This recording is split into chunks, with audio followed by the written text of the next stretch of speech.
Simple present tense, यानी simple present tense के sentence को कैसे बनाते हैं, आइए इस वीडियो के अंदर मैं चर्चा करने वाला हूं। ध्यान दीजिएगा। देखो, इसको समझने से पहले मैं आपको V1 और V5 के बारे में समझा दूं। ओके, देखो, आप जो भी काम करते हैं उसका मेन रूप जो होता है, उसका मेन फॉर्म जो होता है, यानी फर्स्ट फॉर्म जो होता है, वो आपके क्या होंगे, V1 कहलाएंगे, यानी वर्ब का पहला रूप कहलाएंगे। बात समझ में आ रहा है? अब देखो V5 क्या होता है। V5 होता है क्या कि इसी में S या तो ES लगा दीजिएगा तो वो आपके V5 होते हैं, लेकिन S और ES लगाने के कुछ शर्त है, उस शर्त को मैं बाद में चर्चा करूंगा। लेकिन अभी जो मैं यहां पर लिखा है, मैंने जो लिखा है इसको थोड़ा हम प्रैक्टिस करके बता देते हैं कि किस प्रकार से V1 और V5 बनते हैं। बात समझ में आ रहा है? चलिए ध्यान दीजिएगा। देखिए, कम है, कम में सिर्फ S लगा दीजिए, कम्स। ओके, क्या हो गए, ये आपके V5 हो गए। बात समझ में आ रहा है? देखिए, यहां पर गो है, गो में सिर्फ क्या लगानी है, ES लगा दीजिए। देखो, GOES लग जाएगा। देखो, कहां पर S और कहां पर ES लगता है, इसकी चर्चा हम दूसरी वीडियो में करेंगे, पूरा A to Z जानकारी देंगे। लेकिन अभी जो है उसको रट लीजिए, याद कर लीजिए। तो देखो, यहां पर रीड लिखा है, रीड का क्या होगा, रीड्स होंगे। प्ले का क्या होगा, प्लेज होगा। बात समझ में आ रहा है ना? V5 कैसे बनाते हैं। लाफ का क्या होगा, लाफ्स होंगे। डांस का क्या होगा, डांसेस होंगे। लाइक का क्या होगा, लाइक्स होगा। लव का क्या होगा, लव्स होगा। ओके, लुक का क्या होता है, लुक्स होता है। सी का क्या होता है, सीज होता है। बात समझ में आ रहा है ना? डू का क्या होता है, डज होता है। और नो का क्या होता है, नोज होता है। बात समझ में आ रहा है? आपने देखा यहां पर सभी में एक चीज कॉमन है, या तो ES लगा है या तो S लगा हुआ है। देखिए, सभी में S या तो ES लगा हुआ है। क्लियर है? देखो, S ES लगा करके हम V5 बनाते हैं। बात समझ में आ गया? ओके, V1 क्या होता है, V5 क्या होता है, समझ में आया? चलो अब हम स्ट्रक्चर की बात करते हैं। इस सेंटेंस में, इस सिंपल प्रेजेंट टेंस में कौन सी स्ट्रक्चर लगती है, चलिए ध्यान दीजिएगा।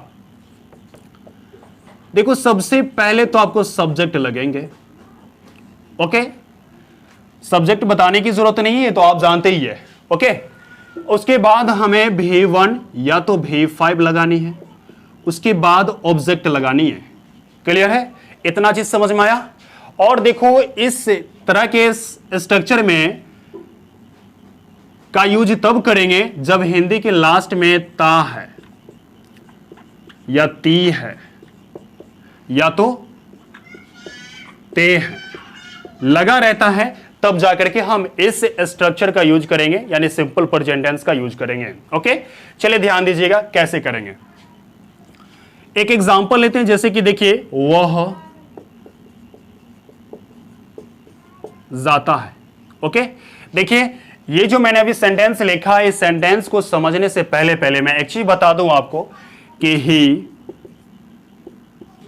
सी, इट और कोई सिंगल नेम, कोई भी सिंगल नेम या कोई भी चीज, इन सभी के साथ हमको V5 का यूज करना है। किसका प्रयोग करना है, V5 का। बात समझ में आ रहा है? उसके बाद देखिए, यहां पर अब यहां पर V1 का यूज कहां करेंगे, ध्यान दीजिएगा। I, we, you, they। कोई एक नाम से ज्यादा या कोई एक चीज से ज्यादा, उसमें हम किसका प्रयोग करेंगे, उसमें हम V1 का प्रयोग करेंगे। बात समझ में आ रहा है? यानी कि ये वाला यूज करेंगे किसके साथ, I, we, you, they, और कोई एक नाम या एक चीज से ज्यादा रहेंगे, उसमें इसका प्रयोग करने वाले हैं। ठीक है? और इसका प्रयोग कहां करेंगे, हम इस वाले के साथ करेंगे, यानी V5 के साथ करेंगे। ओके, ये सब्जेक्ट का। बात समझ में आया? चलो देखो कैसे बनाते हैं। तो देखो, ये वह है, वह की इंग्लिश क्या होता है, ही। तो ही, देखिए यहां पर ही, ये ही के साथ क्या लगने वाला है, ओके, V5 लगने वाला है। तो सिंपली क्या कीजिए, इसको बनाते समय कि ही तो ही लिखिएगा, उसके बाद देखिए जाता है, ता है, ती है, ते है, लगा रहेगा, उस सिंपल प्रेजेंट टेंस से इस प्रकार से हमें प्रयोग करना है। ओके, तो जाता का इंग्लिश क्या होगा, वर्ब क्या होगा, ही के बाद तुरंत क्या लगानी है, V1 या V5 लगानी है। ओके, तो देखो, जाने का काम है, कैसा काम है, जाने का काम, तो हमें क्या लगाना पड़ेगा, गोज। तो हम यहां पर लिख देंगे गोज, यानी ही गोज, वह जाता है। ओके, इतना समझ में आया? आगे देखिए ध्यान से, दूसरा एग्जांपल लेते हैं। आप हंसते हैं। मैं भी सिंपल सिंपल ले रहा हूं ताकि आपको दिक्कत ना हो। ओके, देखो आप हंसते हैं तो आपकी इंग्लिश क्या होगा? यू। अब देखो हंसना, हंसने का काम है। कौन सा काम कर रहा है ये? हंसने का काम कर रहा है। ओके, तो यू मैंने लिखा यहां पर। उसके बाद देखिए हंसना की इंग्लिश होता है लाफ। लाफ, यू के साथ किसका प्रयोग होगा? V1 का, मतलब लाफ का प्रयोग होगा, ये इसका प्रयोग होगा। बात समझ में आया किस प्रकार से मैंने किया? अब देखो बड़ा बड़ा सेंटेंस में ध्यान दीजिएगा। ओके, जैसे कि मैं मान लूं वह यहां आती है। ओके, मैंने ये सेंटेंस लिया। ओके, अब देखो वह तो लड़की लग रही है तो सी लिखेंगे। और देखो कौन सा काम कर रही है? मैंने कहा ता है, ती है, ते है, यानी ता है, ती है, ते है लगाओ तो सिंपल प्रेजेंट टेंस में बनानी है। देखो ता है, ती है, ते है, तो ती है यहां पर लगा हुआ है, तो कौन सा काम कर रही है? सब्जेक्ट के बाद हमें लगानी है B1 या B5, यानी कौन सा? आने का काम कर रही है ना। सीधा शुरू वाला और लास्ट में देखिए ता है, ती है वाला कौन है? वो वाला लगाएंगे। ठीक है, तो आने का काम कर रही है, तो आने को इंग्लिश में क्या कहते हैं? कम्स। ओके, देखो यहां पर V5 का प्रयोग करेंगे। हे सी इट राम के साथ किसका प्रयोग करने वाले? V5 का। ओके, तो कम्स लगाएंगे। और कहां ऑब्जेक्ट देख रहे हो? ये आपके ऑब्जेक्ट हुए। ये जो मैंने ऑब्जेक्ट बोला है ये आपके ऑब्जेक्ट हुए, मतलब ये सब्जेक्ट है और ये आपके क्या हो गए? V1 या V5 हुए। ओके, और ये जो देख रहे हैं आपके, ये जो देख रहे हैं ये आपके ऑब्जेक्ट है। इतना समझ में आया क्या? देखिए इसी प्रकार के बहुत सारे सेंटेंस बना सकते हैं, जैसे कि देखिए वह अंग्रेजी बोलता है। Okay, he speaks English. Okay, मैं तुम्हें जानता हूं, आई नो यू। वह यहां आती है, सी कम्स हियर। वह इंग्लिश बोलती है, यानी सी स्पीक इंग्लिश, वह इंग्लिश में बात करती है। सी टॉक्स इन इंग्लिश। क्लियर है? मैं हिंदी बोलता हूं, आई स्पीक हिंदी। ओके, मैं उसे जानता हूं, आई नो हिम। बात समझ में आ रहा है? वह यहां आती है, सी कम्स हियर, मैं इंग्लिश में उसे समझाता हूं, I explain to him in English. Clear है? वो अंग्रेजी में बात करती है, यानी she talks in English, she talks in English. Clear है? इसी प्रकार के सेंटेंस हम इस प्रकार से बनाएंगे, और भी बहुत अच्छे चीज बना सकते हो। ओके, आप जितनी प्रैक्टिस करोगे उतनी स्पोकन इंग्लिश आपके स्ट्रांग होती जाएगी। ओके, चलिए अब हम नेगेटिव की बात करेंगे। इसका अगर स्क्रीनशॉट अभी नहीं लिए तो स्क्रीनशॉट ले लीजिए। ठीक है, सबसे पहले करेंगे क्या कि सब्जेक्ट लिखेंगे। ओके, उसके बाद आपको लिखना है डू या तो डज लिखनी है, डू या तो डज। ओके, उसके बाद नोट लगानी है, उसके बाद V1 लगानी है, उसके बाद ऑब्जेक्ट लगानी है। इस सेंटेंस में लास्ट में वही लगा रहेगा, ता है, ती है, ते है, और बीच में कहीं पर नहीं है लगा रहेगा। बात समझ में आ रहा है? अब देखो किस प्रकार से बनाएंगे। जैसे कि देखिए सेंटेंस में लेते हैं। अब देखो डू डज कहां लगेगा? डू डज कहां लगेगा? मैं आपको डू डज के बारे में बता दूं कि जिसके साथ ही और सी, ओके, और इट, और या कोई नाम जो होते हैं ना, सिंगल नेम। ओके, कोई भी नेम या कोई भी सिंगल चीज, उसमें किसका प्रयोग लगाएंगे? डज का प्रयोग करेंगे। किसका? डज का प्रयोग करेंगे। ओके, और देखिए यहां पर ध्यान दीजिएगा, आई, वी, यू, ओके, और दे।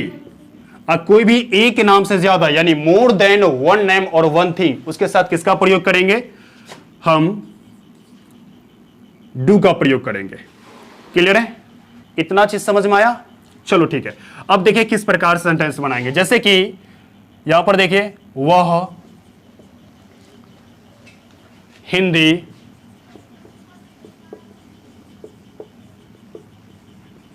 नहीं बोलता है। क्या मैंने लिखा? वह हिंदी नहीं बोलता है। तो देखो यहां पर ही है, ही के साथ किसका प्रयोग करेंगे? डज का। प्रैक्टिस करनी है, प्रैक्टिस भी करवाऊंगा मैं आपको। ओके, लेकिन इस वीडियो में नहीं, अगले वीडियो में प्रैक्टिस करवाऊंगा। ओके, तो देखो यहां पर ही लगाएंगे। ओके, उसके बाद देखिए बोलता है, लास्ट में क्या लिखा है? बोलता है। बोलता की इंग्लिश क्या लिखेगा? अच्छा, इसमें नेगेटिव बनानी है तो ही के साथ डज नॉट लगेगा। डज नॉट, यानी he does not speak Hindi, speak Hindi. समझ में आ रही है? समझ में आ रहा है ये चीजें? चलो ठीक है, अब देखो यहां पर मैंने एक सेंटेंस लिखा, दूसरा सेंटेंस लेते हैं यहां पर। जैसे कि मैं